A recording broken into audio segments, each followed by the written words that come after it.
kembali bersama kami di Malaysia hari ini. Kita redakan seketika kemeriahan pra-pelancaran KUDF Putrajaya 2023. Nanti kita akan bawakan lagi persembahan-persembahan dan juga kemeriahan di sekitar pekarangan Sri Pentas itu. Sebab sekarang kita nak berikan tumpuan untuk dana wakaf pembangunan Surau Al-Muhajirin Kajang Utama. Untuk itu saya bersama dengan tetamu istimewa kita pada pagi ini, iaitu Yang Berbahagia Ustaz Ahmad Faizal Husni Arsyad, Duta Khas dan Jurucakap Pembangunan Surau Al-Muhajirin Kajang Utama Kajang Selangor. Assalamualaikum warahmatullahi wabarakatuh. Waalaikumsalam warahmatullahi wabarakatuh. Sihat ya Ustaz ya? Alhamdulillah. Nanti kita sama-sama lah dekat luar tu nanti Ustaz. Meriah kat luar tu. Betul. Okey, tapi mungkin yang sekarang ni kita nak berikan fokus kepada Surau Al-Muhajirin Kajang Utama.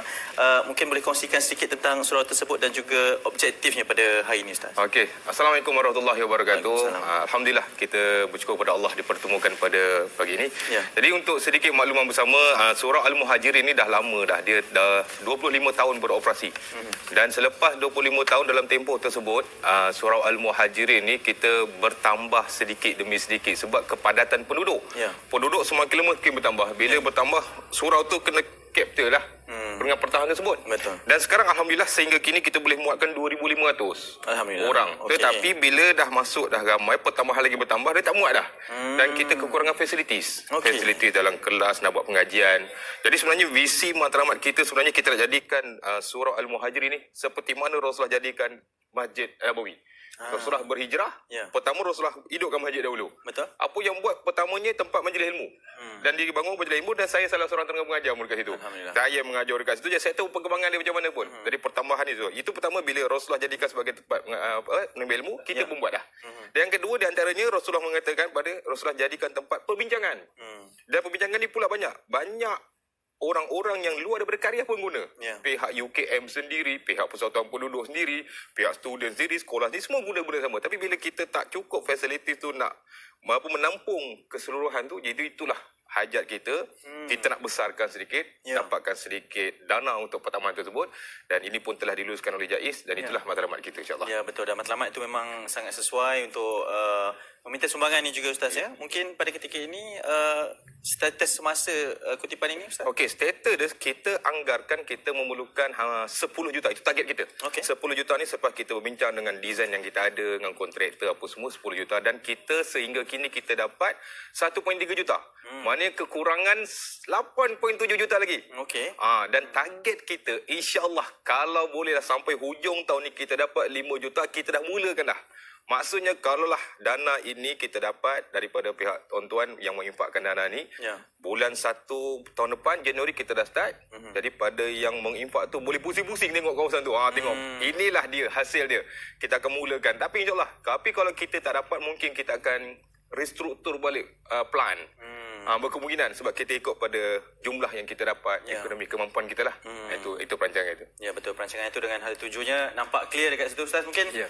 kepada yang menonton pada pagi ini, kita melihat kepada tapaknya, di mana lokasinya, kebaikan berinfak ke arah jalan Allah ni Ustaz, kalau nak dikongsikan. Alhamdulillah. Ini di antara saya nak berkongsi dengan para jemaah. Selalu saya kongsikan jemaah ni dekat surau-surau. Kali ni saya berpulang berkongsi di sini.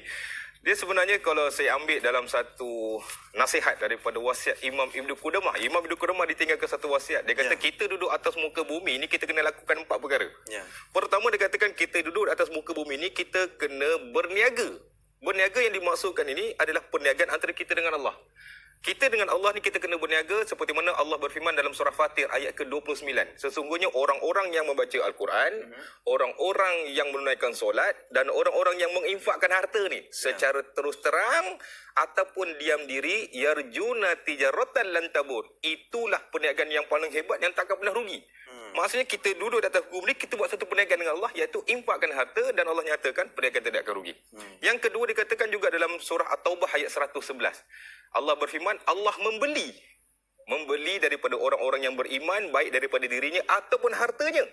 Bi anna lahumul jannah, Allah balas dengan syurga. Disebabkan apa? Harta yang kita infak, kita berniaga dengan Allah ni, Allah balas. Jadi ini peluangnya pada para pendengar, ambil nombor akaun dekat depan tu, kita berniaga dengan Allah dengan menginfakkan. Itu satu nasihat yang pertama. Nasihat yang kedua, Imam Ibnu Qudamah katakan jadikan dunia ini sebagai tempat perlumbaan.